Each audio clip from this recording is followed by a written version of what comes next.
लंके वादाच्या भोवऱ्यामध्ये सापडण्याची शक्यता आहे। आताची महत्त्वाची बातमी, पुण्यामध्ये गुंड गजा मारणेच्या घरी जाऊन त्यांनी भेट दिली आणि त्याचबरोबर सत्कार सुद्धा स्वीकारला।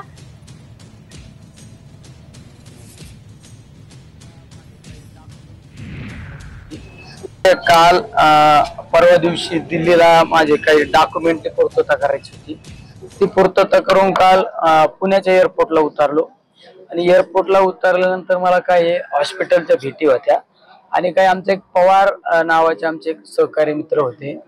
त्यांचं कॅन्सरने त्यांचं निधन झालं। ते एक उत्कृष्ट पैलवान होते आणि एक चांगला संघटक होता।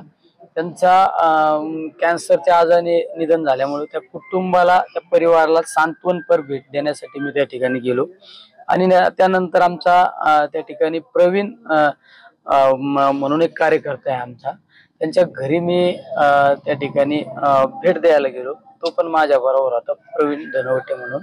त्यांच्या घरी गेल्या असताना आम्ही घरातून प्रवीण धनवे घरातून आम्ही बाहेर निघलो आणि ज्यावेळेस आम्ही रस्त्याने जात होतो, रस्त्याने म्हणजे पुणे शहरात एक छोट्या छोट्या गल्ली बोळ्या असतात, त्या रस्त्याने आम्ही जात असताना समोर काही एक 4-6 लोकांचं टोळकं उभं राहिलेलं होतं। त्यांनी मला हात केला। हात केल्यानंतर आता शेवट राजकारणात समाजकार्यात काम करणाऱ्या माणसाला कुणी हात केला तर थांबावं लागतं। आज सुद्धा मी सकाळी घराकडून निघलो इधर येऊस तर त्या 4 लोकांना हात केला, थांबलो, मी काहींना गाडीत घेतलं। तसं त्यांनी हात केला आणि मला सांगितलं की आपल्याला चहा प्यायला चला। मी म्हणलं नाही, मला गडबड आहे, जरा घाई आहे, मी काही येत नाही। नाही यार 2 मिनिटं चला, इथं पलीकडच घर आहे आमचं, म्हणजे समोरच घर होतं, घरापुढेच गाडी थांबवली होती। आम्ही तिथे चहा घेतला, त्यांनी माझा सत्कार पण केला। तोपर्यंत मला कोण व्यक्ती आहे काय आहे त्या व्यक्तीबद्दल कुठली मला पार्श्वभूमी माहित नव्हती।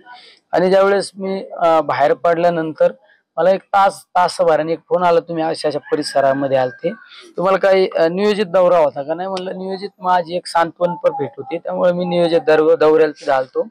त्यांनी मला थोडी कल्पना दिली। कल्पना दिल्यानंतर मला त्या संबंधित व्यक्तीची पार्श्वभूमी माहीत झाली। तसा पाहिलं तर हा एक ऍक्सिडेंट झालेला आहे। जर मला ती पार्श्वभूमी कुठली एखादी पार्श्वभूमी माहीत असते तर मी तिथं चुकून पण गेलो